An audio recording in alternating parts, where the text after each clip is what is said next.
نحمده ونصلي على رسوله الكريم عاقبة للمتقين خاتم النبيين سيد الأنبياء والمرسلين أما بعد فأعوذ بالله من الشيطان الرجيم بسم الله الرحمن الرحيم رب اشرح لي صدري ويسر لي أمري واحلل عقدة من لساني يفقه قولي رب زدني علما اللهم فقهنا في الدين ربي يسر ولا تعسر وتمم بالخير السلام علیکم ورحمۃ اللہ وبرکاتہ۔ کیسی ہیں میری تمام بہنیں؟ امید کرتی ہوں سبھی خیر و عافیت کے ساتھ ہوں گی۔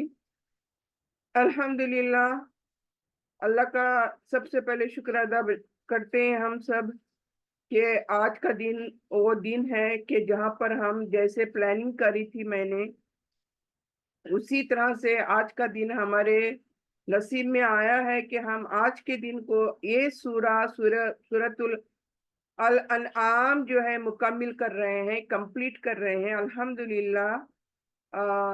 اگر آج یہ میں کر پاتی ہوں تو پھر اللہ کا لاکھ لاکھ شکر ادا کروں گی میں سب سے پہلے، اور پھر آپ تمام بہنوں کا بھی شکر ادا کروں گی کہ آپ ہی کی وجہ سے یہ چیز ممکن ہو پائی ہے، اور یہ اللہ سبحانہ تعالیٰ نے آپ کو بھی چنا اس کے لیے اور مجھے بھی آپ کے لیے چنا، تو ایک دوسرے کے لیے اللہ سبحانہ تعالیٰ نے یہ چنا ہے، تو سب سے پہلے ہم صرف اور صرف اپنے رب کا شکر ادا کریں گے اس کے لیے۔ اور کیونکہ آج آیت بہت زیادہ ہیں تو میں بہت زیادہ وقت نہیں لگاؤں گی یہاں پر۔ اللہ سے دعا کرتے چلیں کہ اللہ مجھے آج کی کلاس کو مکمل کرنے کی توفیق دے، اور آج کی نشست کا میں انشاءاللہ آغاز کرتی ہوں ایک تلاوت آیت کرتے ہوئے۔ اعوذ باللہ من الشیطان الرجیم بسم اللہ الرحمن الرحیم قل تعالوا اتلوا ما حرم ربكم علیکم ألا تشركوا به شيئا وبالوالدين إحسانا ولا تقتلوا أولادكم من إملاق نحن نرزقكم وإياهم ولا تقربوا الفواحش ما ظهر منها وما بطن ولا تقتلوا النفس التي حرم الله إلا بالحق ذلكم وصاكم به لعلكم تعقلون۔ صدق اللہ العظیم۔ تو آئیے چلتے ہیں آج کی نشست کا آغاز کرتے ہیں۔ 151 سورۃ الانعام 19 and 20 رکوع آج انشاءاللہ کمپلیٹ کریں گے، اور سب سے پہلے جو آیت یہاں سے شروع ہوگی 151 سے لے کر 165، مطلب ٹوٹل آیتیں اس چیپٹر کی سورۃ الانعام کی 165 الحمدللہ آج ہم اس کو اینڈ کریں گے، یعنی مکمل کریں گے انشاءاللہ۔ تو آئیے چلتے ہیں، سب سے پہلے 151 کی تفسیر ترجمہ کرتے ہیں، پھر تفسیر کرتے ہیں انشاءاللہ۔ پہلے ترجمہ دیکھیں اس کا، غور سے ترجمہ کو سنتے جائیں اور پھر تفسیر اس کی میں کروں گی۔ یہاں پر اللہ تعالیٰ سب سے پہلے کیا کہہ رہا ہے دیکھیں، قُلْ تَعَالَوْا أَتْلُوا مَا حَرَّمَ رَبُّكُمْ عَلَيْكُمْ، یعنی اے نبی صلی اللہ علیہ وسلم کہہ دیجئے کہ آؤ میں تمہیں وہ چیزیں پڑھ کر سناؤں جو تمہارے رب نے تم پر حرام کی ہیں۔ تو جیسے کہ آپ سب کو پتہ ہے، ہم ابھی تک جتنے بھی رکوع کرے ہیں آخر کے سب حرام حلال پر ہی کرے ہیں۔ کس طرح سے یہ یہودیوں نے، نصرانیوں نے حلال کو حرام، حرام کو حلال کر دیا تھا، یعنی بنا روکے، بنا روک ٹوک کے، بنا کسی دلیلوں کے۔ تو اللہ سبحانہ تعالیٰ یہاں پر اسی چیز کو اور کنٹینیو کر رہا ہے، یعنی ابھی تک ہم نے حلال کیا اور حرام کیا یہ دیکھ لی ہیں چیزیں، لیکن ابھی کیا حرام ہے یہ اور کیا حلال ہیں یہ ابھی پڑھ کر سنا رہے ہیں نبی صلی اللہ علیہ وسلم، یعنی اللہ فرما رہے ہیں نبی صلی اللہ علیہ وسلم کو کہ قل کہہ دیجئے ان سے، کیا کہہ دیجئے؟ سب سے پہلے بات، اللہ کے ساتھ کسی کو شریک نہ ٹھہراؤ۔ دیکھیے، ہم جب قرآن کی بات کوئی بھی تفسیر کرتے ہیں تو آپ کو یہ آیت ضرور ملے گی کہ اللہ کے ساتھ کسی کو شریک نہ ٹھہراؤ۔ تو ظاہر ہے یہ کتنا سیریس میٹر ہے کہ اللہ سبحانہ تعالیٰ ہر موقع پر اس کو ریپیٹ کر رہا ہے۔ تو ہم سب کو اس میں تھوڑے کو زیادہ سمجھنا چاہیے، کتنا یہ شرک کتنا بڑا مطلب گناہ ہے، کبیرہ گناہ ہے یہ، اور یہ ایسا گناہ ہے جب تک آپ توبہ نہیں کر لو گے اللہ کے حضور تو پھر اللہ کبھی بھی معاف نہیں کرنے والا۔ دیکھو باقی تمام گناہ اللہ چاہے تو معاف کرے گا، لیکن شرک ایک گناہ ایسا ہے کہ اللہ کبھی بھی معاف نہیں کرے گا، کسی حالت میں نہیں کرے گا۔ تو یہاں پر سب سے پہلے کیا کہا ہے نبی صلی اللہ علیہ وسلم کو کہ اللہ کے ساتھ کسی کو شریک نہ ٹھہراؤ۔ نمبر 2، والدین کے ساتھ حسن سلوک کرو گے، یعنی وَبِالْوَالِدَيْنِ إِحْسَانًا۔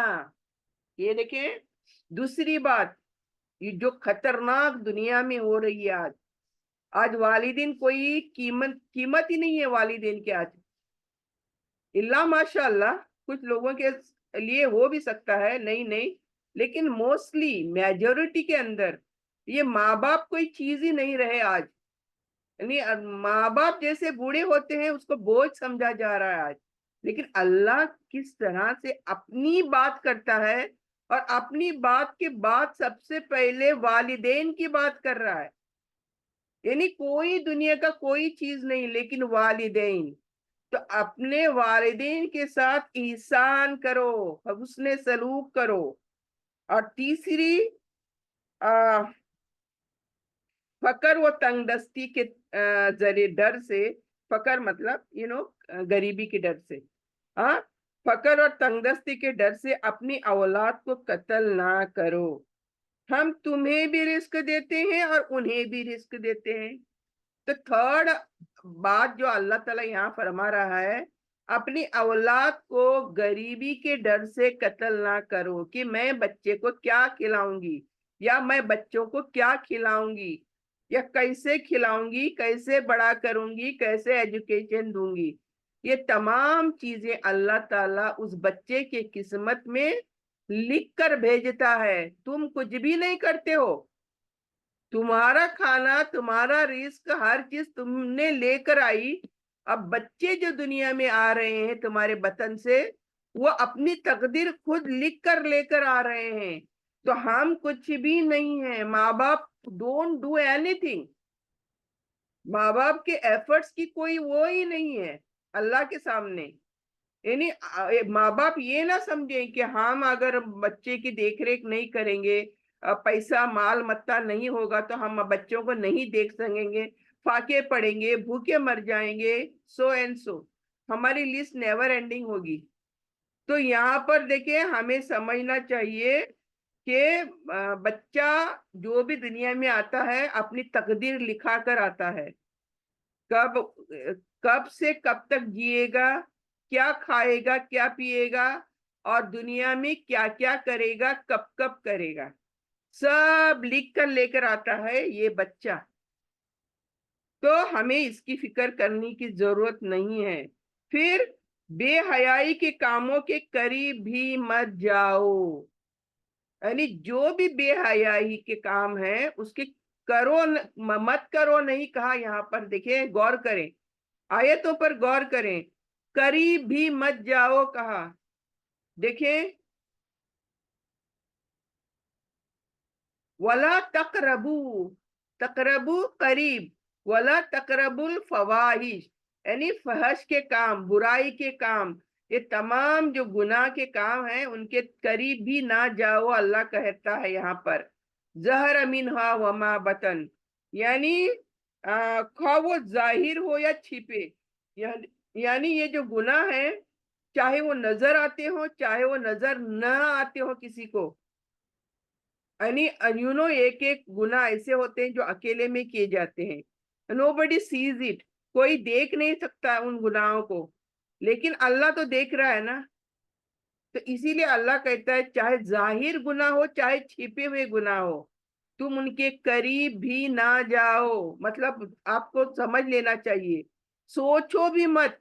جانا تو چھوڑ دو، دماغ کے اندر سوچو بھی مت کہ فلاں برائی کا کام تم کرو گے اور تمہیں کوئی نہیں دیکھے گا. اور پانچویں چیز جو اللہ کہتا ہے، کسی جان کو ناحق قتل نہ کرو. یعنی اولاد کی بات ایک ہو سکتی ہے جو دنیا میں آنے سے پہلے اس کو مار ڈالتے ہیں.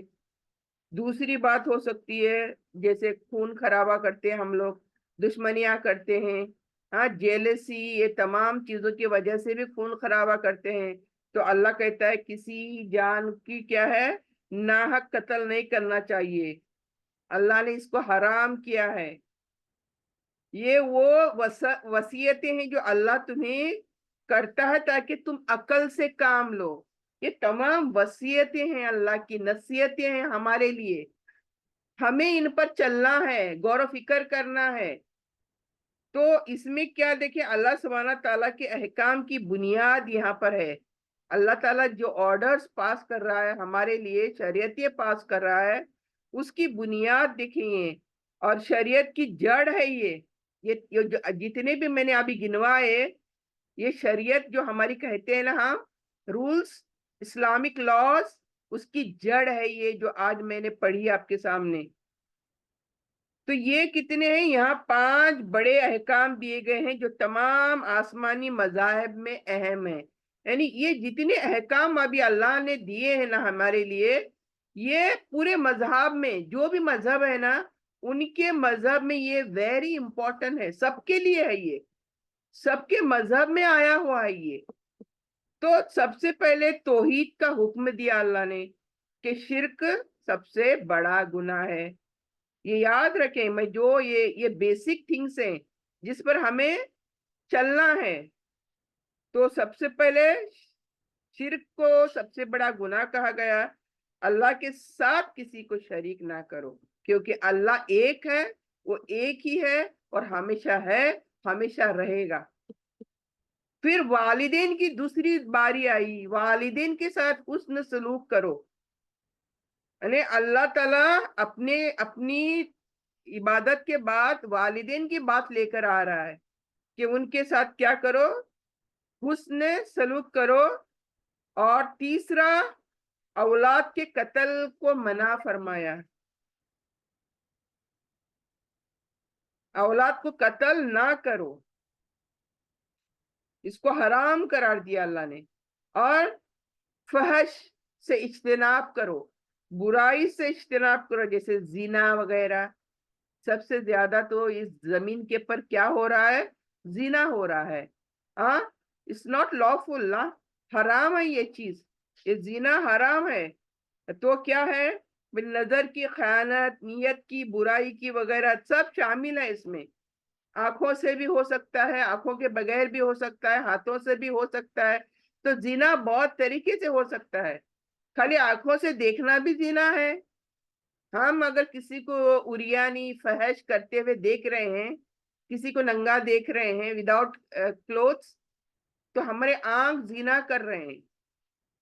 ہاتھوں سے فزیکلی کر رہے ہیں، دیٹ از ڈیفرنٹ، وہ بھی گناہ ہے. یعنی ہر چیز زنا سے ریلیٹڈ ہے، وہ حرام ہے. ایون تھنکنگ آف زنا وی کی ناٹ ڈو اٹ. دماغ سے بھی باہر نکال دو اس زنا کو، اتنی خطرناک بیماری ہے یہ. اور قتل ناحق کی ممانت، یعنی منع کیا گیا ہے. کسی کو قتل کرنا گناہ ہے. یعنی انسانوں کا جو ایک دوسرے کا ہم جب قتل کرتے ہیں تو یہ اللہ تعالیٰ نے کیا ہے، منع فرمایا ہے. تو حضرت عبداللہ بن مسعود رضی اللہ عنہ نبی سے پوچھا، ایک بار حدیث ملتی ہے، سب سے بڑا گناہ کون سا ہے؟ تو آپ نے کیا فرمایا، یہ کہ تم اللہ کے ساتھ کسی کو شریک نہ ٹھہراؤ حالانکہ اس نے تمہیں پیدا کیا ہے۔ دوسرا، اولاد کا قتل حرام، اس کی حدیث سنو۔ نبی صلی اللہ علیہ وسلم فرماتے ہیں سب سے بڑے کبیرہ گناہ یہ ہے کہ اللہ کے ساتھ شرک کرنا، اولاد کو قتل کرنا اور جھوٹی گواہی دینا۔ یہ بھی حدیث سے ثابت ہوا کہ بڑے گناہ کون سے ہیں۔ پھر اور ایک حدیث میں ملتا ہے، آپ صلی اللہ علیہ وسلم کیا فرماتے ہیں، میری امت میں کچھ ایسی برائیاں بھی ہوں گی جو ان کے باپ دادا نے نہیں کی تھی۔ باپ دادا نے تو نہیں کی تھی، زنا اور فحش کھلے عام ظاہر ہو جائیں گے۔ یعنی بولتے نا راستوں پر کتے بلیوں جیسا معاملہ ہو جائے گا۔ یہ جو زنا ہے اتنا راستوں پر ہوگا، کھلے عام ہوگا۔ کیوں؟ یہ تو قیامت، اس کے بعد ہی تو قیامت برپا ہو جائے گی۔ تو یہ ہمارے کیریکٹرز ختم ہو جائیں گے، انسان کیریکٹر لیس ہو جائیں گے، اخلاق کہیں ڈھونڈنے سے نہیں ملنے والا۔ تو یہ ایک خطرناک چیز ہے، اللہ سے پناہ مانگو اس چیز سے۔ پھر قتل ناحق کرنا سخت گناہ ہے، یعنی قیامت کے دن سب سے پہلے فیصلہ خون کے بارے میں ہی ہونے والا ہے۔ یعنی قیامت میں سب سے پہلے جو فیصلہ کریں گا اللہ، وہ کیا ہے؟ خون کا، کہ تم نے اس کا خون کیوں کیا تھا۔ تو اس کا ہمیں پروف دینا پڑے گا، وائی۔ تو یہ بھی حدیث بخاری سے ہمیں ملتا ہے۔ تو یہ آیت جو ہے 5 بڑے اصولوں کو واضح کرتے ہیں، ویری امپورٹنٹ آیت ہے یہ، اسلام کی اخلاقی و دینی نظام کی بنیاد ہے یہ۔ یعنی ہمارے اسلام کا دین، کیریکٹر، یہ تمام چیزوں کا معیار یہ چیزیں ہیں جو یہ آیت بتا رہی ہے ہمیں، کیا کرو کیا نہیں کرو، کیا حرام کیا حلال۔ تو آگے چلتے ہیں 152 میں، وَلَا تَقْرَبُوا مَالَ الْيَتِيمِ إِلَّا بِالَّتِي هِيَ أَحْسَنُ حَتَّى يَبْلُغَ أَشُدَّهُ وَأَوْفُوا الْكَيْلَ وَالْمِيزَانَ بِالْقِسْطِ لَا نُكَلِّفُ نَفْسًا إِلَّا وُسْعَهَا وَإِذَا قُلْتُمْ فَعَدِلُوا وَلَوْ كَانَ ذَا قُرْبَى وَبِعَهْدِ اللَّهِ أَوْفُوا ذَلِكُمْ وَصَّاكُمْ بِهِ لَعَلَّكُمْ تَذَكَّرُونَ۔ یعنی یہاں پر کیا کہا جا رہا ہے کہ اور یتیم کے مال کے قریب بھی نہ جاؤ مگر ایسے طریقے سے جو بہترین ہو، یعنی اصلاح اور حفاظت کے لیے، یہاں تک کہ وہ اپنے جوانی کو پہنچ جائے۔ یعنی یتیم کے مال کے قریب کبھی نہیں جانا چاہیے۔ جب وہ یتیم بڑے ہو جائیں گے، قابل ہو جائیں گے، تب ان کا مال ان کے حوالے ہمیں کر دینا چاہیے، یہاں تک کہ وہ اپنی جوانی میں پہنچ جائیں۔ اوکے، اور ناپ تول انصاف کے ساتھ پورا کرو۔ سیکنڈ جو بات آئی ہے اس آیت میں، ناپ تول کے بارے میں، کہ انصاف کے ساتھ ناپ تول کیا کرو۔ ہم کسی جان کو اس کی طاقت سے بڑھ کر مکلف نہیں بناتے، یعنی کسی بھی جان پر اتنا میں بوجھ نہیں ڈالتا ہوں کہ وہ اٹھا ہی نہیں سکے۔ تو اسی لیے ناپ تول میں ہمیشہ کیا کرو؟ انصاف کرو۔ اور جب بات کرو تو انصاف کی بات کہو، کوئی بھی بات کرو تو تول مول کر بات کرو، کچھ کا کچھ نہیں کہ کہیں کی کہیں دل کو لگ گئی، کسی کو تکلیف پہنچ گئی، ایسے نہیں۔ بات کرو، انصاف کی بات کرو۔ اور کسی قریبی رشتہ دار کے بارے میں بھی ہمیں الٹی سیدھی بات نہیں کرنی چاہیے۔ اور اللہ کے عہد کو پورا کرو، اللہ سے جو بھی وعدہ میں نے کری ہوں وہ پورا کرو۔ یعنی اگر میں نے کہا کہ میں ایمان لائی اللہ پر، اس کی کتابوں پر، اس کے رسولوں پر، اچھی بری تقدیر پر، قیامت کے دن پر، اگر میں یہ بات کہتی ہوں تو میں گواہی دے رہی ہوں، مطلب میں عہد کر رہی ہوں اللہ سے۔ تو اللہ کہتا ہے اس کو پورا کرو، ادھورا نہیں رکھو اس کو۔ یہ وہ باتیں ہیں جن کی اللہ نے ہمیں کیا ہے؟ وصیت کی ہے۔ تو یہ وصیت ہمیں لینی چاہیے۔ تو اس آیت میں 4 احکام آئے ہیں، واپس 4 احکام، پہلی آیت میں بھی احکام، ابھی بھی احکام۔ یعنی یتیم کے مال کی حفاظت کرنے کے بارے میں پہلی بار آیا، اس میں پہلی بار مطلب اس سے پہلے آیا ہے، لیکن یہاں پر پہلی بار آیا ہے یتیم کی مال کے بارے میں۔ سورہ نساء میں ہمیں یتیم کے مال کا بہت کچھ سیکھا ہم نے. تو ابھی یہاں پر یتیم کے مال کا کھانا جیسے کہ دیکھیں ضائع کرنا یا غلط استعمال کرنا، یعنی یتیم کا مال ہے، پتہ نہیں کب بڑے بچے بڑے ہوں گے، تب تک میں کیا کر رہی ہوں، یتیم کے مال کو الٹا سلٹا ادھر ادھر ملا کر کھا رہی ہوں، جلدی جلدی کھا رہی ہوں، یوز کر رہی ہوں ان کا جو مال ہے وہ. یہ گناہ ہے، سب سے بڑا گناہ ہے. اس کو صرف بہتر طریقے سے، یعنی کاروبار میں لگانا، ڈبل کرنے کی کوشش کرنا، بچوں کو بعد میں ان کے فیوچر میں بڑا چڑھا کر دینا، یہ بھلائی ہے نا. تو اس طریقے سے ان کے مال کو یوز کر سکتے ہو، مال کو ضائع کرنے کے لیے نہیں بلکہ مال کو بڑھانے کے لیے یوز کر سکتے ہو، تاکہ پھر بڑے ہونے کے بعد ان کو آپ مال بڑا چڑھا کر ان کو پیش کر سکو. پھر ناپ تول کی بات کری اللہ نے دوسری، کہ دین میں کوئی کمی بیشی کرنا یہ سخت حرام ہے. یعنی ہم بڑے سے بڑے پیمانے پر، چھوٹے سے چھوٹے پیمانے پر، ہاں ہم نہ کسی کو کوئی بھی چیز دینے کی ہے وہ ہم تول مول کرتے ہیں نا، کمی نہیں کرنی چاہیے، زیادہ کرنی چاہیے. اگر مجھے کسی نے کوئی چیز دی تھی اور مجھے وہ لوٹانی ہے تو اتنا ہی نہیں بلکہ مجھے احسان کرنا چاہیے، بڑا چڑھا کر دینا چاہیے. یعنی تول مول میں کمی نہیں بلکہ زیادہ کرنا چاہیے. تو قرآن نے کئی مقامات پر اس کے لیے ویل للمطففین یہ بھی کہا ہے، یعنی ناپ تول میں کمی کرنے والوں کی ہلاکت کہا ہے. اللہ تعالیٰ نے وہ یعنی قسم کھائی ہے، ویل للمطففین، یہ اسپیشلی ناپ تول کے لیے آیا ہے. اللہ سبحانہ تعالیٰ نے ہلاکت کہا ہے. پھر کوئی بھی گواہی انصاف پر ہونی چاہیے. اوکے، جیسے قول فعال میں انصاف ضروری ہے، کچھ کہتی ہوں یا کچھ کرتی ہوں دونوں میں انصاف ضروری ہے، چاہے وہ قریبی رشتہ داروں کے لیے کیوں نہ ہو، یا تعلقات ہوں یا نہ دشمنی ہو تمہاری، لیکن جو بھی تم گواہی پیش کرو گی وہ انصاف پر ہی ہونا چاہیے. یہ نہیں کہ سامنے والا میرا بھائی ہے، چچیری بہن ہے، سو اینڈ سو، تو ریلیٹیوز ہیں، تو میرا پلہ پورا اس طرف جھک گیا اور میں نے جھوٹی گواہی پیش کر دی. تو یہ غلط ہے. یہ چاہے وہ تیرے سگے ہو، رشتہ دار ہو، چاہے تیرے وہ دشمن ہو، لیکن تم گواہی دو گی کیا کر کے؟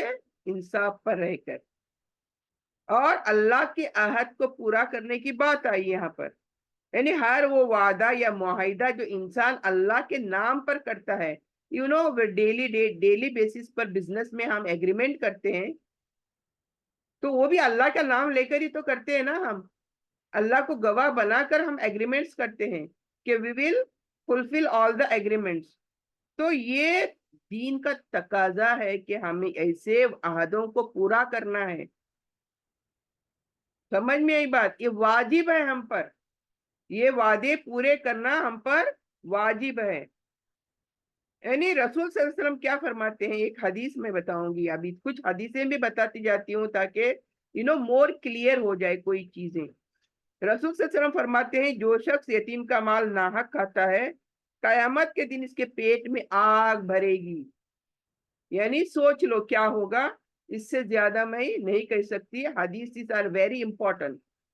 تو یتیموں کا مال کھانا کیسے ہے؟ جیسے پیٹ میں آگ بھرنا ہے. یہ بخاری مسلم کی یعنی متفق علیہ بہت خطرناک حدیث ہے. پھر ناپ تول میں خیانت، ڈنڈی مارنا، ناپ تول میں کمی زیادہ کرنا، یہ بہت خطرناک بیماری ہے انسانوں کے اندر.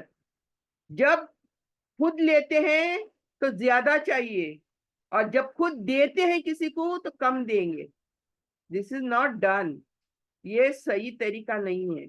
آپ بھلے کم لو لیکن دینے والوں کو زیادہ دے دو، کوئی حرکت نہیں ہے.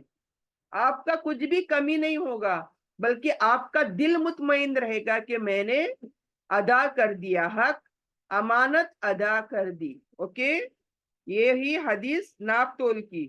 پھر انصاف کی گواہی کیسے ہوگی؟ نبی صلی اللہ علیہ وسلم فرماتے ہیں عدل ایک لمحہ کا ہو تو وہ 60 سال کی عبادت سے بہتر ہے. ماشاء اللہ الحمدللہ.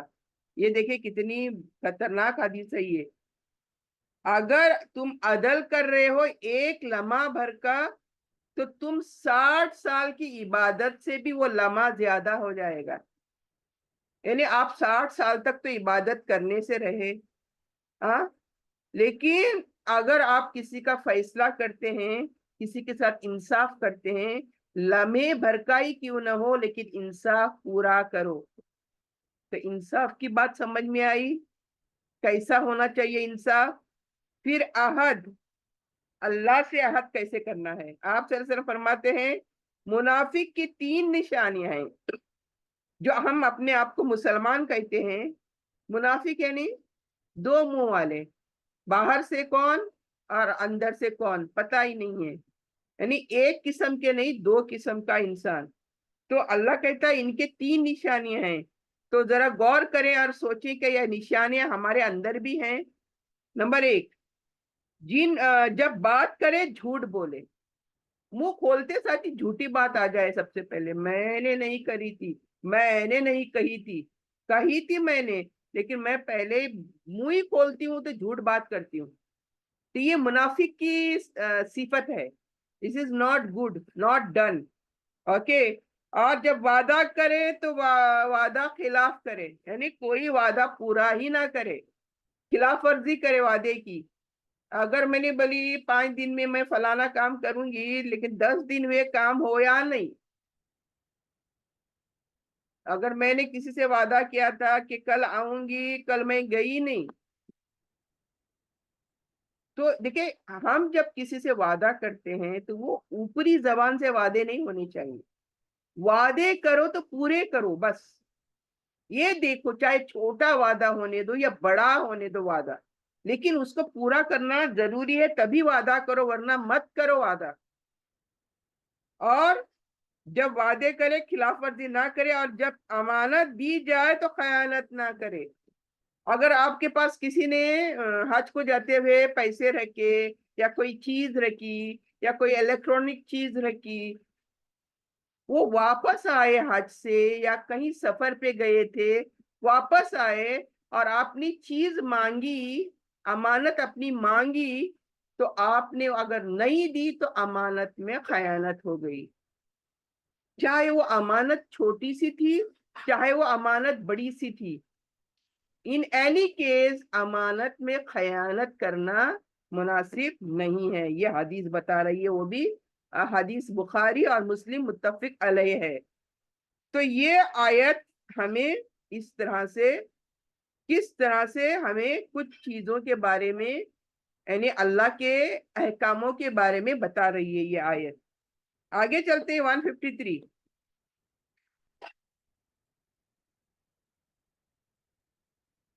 اور اللہ فرماتا ہے کہ یہ میرا سیدھا راستہ ہے سو تم اسی کی پیروی کرو، اور دوسری راہوں کی پیروی نہ کرو ورنہ وہ تمہیں اس کے راستے سے بھٹکا دیں گے. یہی ہے جس کی اللہ نے تمہیں وصیت کی تاکہ تم پرہیزگار بن جاؤ.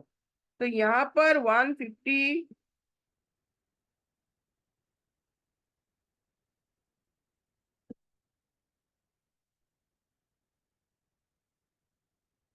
یہ ایکچولی آیات 151 سے تکمیل پر یعنی اینڈ کر رہی ہے. 151 152 اینڈ دس از دا 153. تو یہاں پر کیا کہا جا رہا ہے دیکھیں. اللہ نے بنیادی احکام وصیتیں بتائی ہیں جو ہمیں کلیئرلی بتا رہی ہیں کیا سیدھی راہ صرف ایک ہی ہے. یعنی سیدھا جو راستہ بولتے ہیں اللہ کی طرف جانے والا، وہ رسول صلی اللہ علیہ وسلم کی، اللہ رسول صلی اللہ علیہ وسلم کی اطاعت ہے جسے قرآن اور سنت کے ذریعے بتایا گیا ہے. یعنی جو بھی قرآن میں اور جو بھی نبی صلی اللہ علیہ وسلم کی سنتوں میں ملتا ہے وہی سیدھا راستہ ہے، تیسرا راستہ نہیں ہے. اور بہت سے راستے جیسے کہ دیکھیں فرقے واریت، بدعات، خواہشات انسان کو اللہ کے راستے سے بھٹکا دیتے ہیں. یہ جو بھی طریقے ہم دنیا میں دیکھتے ہیں، جو مسلمان عبادت سمجھ کر کرتے ہیں لیکن عبادت ہوتی نہیں ہے، وہ خود ساختہ عبادتیں ہوتی ہیں، خود نے بنائی ہوئی، خود کی خواہشات سے بنائی ہوئی. یہ مجھے اچھا لگتا ہے، یہ مجھے نماز پڑھنے کو بہت اچھا لگتا ہے. کیا وہ فلانی نماز اتنے رکعت الحم کا سورہ پڑھو، اتنے بار وہ سورہ انا انزلنا پڑھو، اور پھر اتنے بار کیا قل هو اللہ احد پڑھو. اس طرح سے بہت ساری نمازیں بنائی گئی ہیں جو کہ ہمارے دین کا حصہ ہے ہی نہیں. یہ ایک چیز بتا رہی ہوں میں. ایسے اگر میں بیٹھی یہاں پر بتانے کہ ہم کیا کرتے ہیں تو پھر نیور اینڈنگ لسٹ بن جائے گی. لیکن بتانا مقصد یہ ہے کہ ہمیں خود ساختہ عبادتیں نہیں کرنی چاہیے، ہماری خواہشات کو بازو رکھنا چاہیے اللہ رسول کے سامنے. بدعات، انوویشنز، نئی نئی عبادتوں میں ایجاد کرنا، نئے عبادتیں ڈھونڈ ڈھونڈ کر لوگوں میں پھیلانا، فضول کی کوئی اس کی یہ نہیں ہے، دلیل نہیں ہے. تو ایسی چیزوں سے ہمیں کیا کرنا چاہیے؟ پرہیز کرنا چاہیے. پھر ہدایت کی اصل شرط بتائی کہ آدمی اللہ کے راستے پر ڈٹا رہے، اللہ کا جو راستہ ہے اس کو مضبوطی سے پکڑے رہے، ادھر ادھر نظر اور اپنے خواہشات کو نہ دیکھے. اگر ایسا کرے گا تو وہ راہ سے بھٹک جائیں گے. تو ابن مسعود رضی اللہ عنہ فرماتے ہیں رسول صلی اللہ علیہ وسلم نے فرمایا زمین پر ایک سیدھی لکیر کھینچی، اور کیا فرمایا؟ ایک بار نبی صلی اللہ علیہ وسلم نے صحابہ کرام کے ساتھ تھے، بیٹھے تھے زمین پر سبھی، تو نبی صلی اللہ علیہ وسلم نے زمین پر سیدھی لکیر کھینچی پکڑ کر، کہا کہ یہ اللہ کا راستہ ہے، یہ سیدھا جو ہے یہ اللہ کا راستہ ہے. پھر اس لکیر کے آزو بازو اور لائنیں کھینچی پکڑ کر، لیفٹ اینڈ رائٹ اور لائنیں کھینچی، اور اور کیا فرمایا نبی صلی اللہ علیہ وسلم نے کہ یہ راستے ہیں جن پر شیطان کیا ہے؟ راستے ہیں جن پر شیطان ہر ایک کے دروازے پر بیٹھا ہے. یعنی یہ ٹیڑھے راستوں پر بیٹھا ہوا ہے شیطان، اور لوگوں کو اپنے راستے کی طرف بلا رہا ہے، ادھر آؤ ادھر آؤ ادھر آؤ، یہ اچھا ہے راستہ، یہ اچھا ہے راستہ. جبکہ مجھے سیدھے چلنا ہے، کوئی ٹیڑھا میڑا کچھ نہیں. یہ حدیث سے ہمیں سمجھنا چاہیے کہ دین اسلام کتنا آسان دین ہے، اس سے آسان دین کوئی دنیا میں ہے ہی نہیں. لیکن ہم نے اس دین کو کتنا مشکل بنا دیا ہے. اتنا مشکل بنا دیا ہے کہ لوگ بھاگ رہے ہیں پیچھے، الٹے پاؤں بھاگ رہے ہیں، اور اس کے لیے ہم خود ذمہ دار ہیں. ہم نے ایسے ایسے رسم و رواج تیار کیے ہیں، چاہے وہ موت مٹی کیوں نہ ہو، چاہے وہ پیدائش کے وقت کیوں نہ ہو، چاہے شادی بیاہ کے معاملوں میں کیوں نہ ہو، ہر جگہ پر مصیبت، رسموں کی مصیبت ہم نے بنا کے رکھی ہے. جو کرنی نہیں ہے وہ چیزیں کر کر کے لوگوں کو پریشان کر دیا ہے ہم نے. تو یہ یہاں پر سیدھا راستہ اللہ کا ہمیں دیکھنا ہے، یہ ٹیڑھے میڑے راستے سب چھوڑ دینے ہیں ہمیں. دین اسلام ایک واضح اور سیدھا راستہ ہے. نجات جو ہے صرف اسی میں ہے کہ انسان اسی ایک صراط المستقیم پر چلے. یہ خواہشات نفس، شیطان کے دھوکے اور بدعات اور فرقہ بندی سے ہمیں بچنا چاہیے. آگے چلتے ہیں 154. ثم آتینا موسیٰ الکتاب تماما علی الذی احسن وتفصیلا لکل شیء وہدی ورحمۃ لعلہم بلقاء ربہم یؤمنون. یعنی یہاں پر کیا کہا جا رہا ہے؟ پھر ہم نے موسیٰ علیہ السلام کو کتاب تورات عطا کی، اس پر انعام کے طور پر جس نے نیک عمل کیا، اور ہر چیز کی تفصیل طور پر، اور ہدایت اور رحمت کی طور پر، تاکہ وہ اپنے رب کی ملاقات پر ایمان لائیں. ربہم یؤمنون، یعنی اللہ نے موسیٰ علیہ السلام کو کیا یہاں پر بتایا جا رہا ہے کہ یہاں اللہ تعالیٰ بتا رہے ہیں کہ جیسے رسول اکرم صلی اللہ علیہ وسلم کو قرآن دیا گیا، اسی طرح پہلے بھی حضرت موسیٰ علیہ السلام کو تورات دی گئی تھی. یعنی وہاں پر کیا کہا گیا؟ یہ کمال نعمت تھی جو تورات دی گئی تھی، یہ اللہ کی نعمت تھی. جو لوگوں کو نیک عمل کرانے کے لیے دی گئی تھی. یعنی تورات میں کیا تھا؟ دینی احکام تھے، حلال حرام تھا، شریعت کی تفصیل تھی. اور نیک لوگوں کے لیے یہ کتاب ہدایت اور رحمت کا ذریعہ تھی.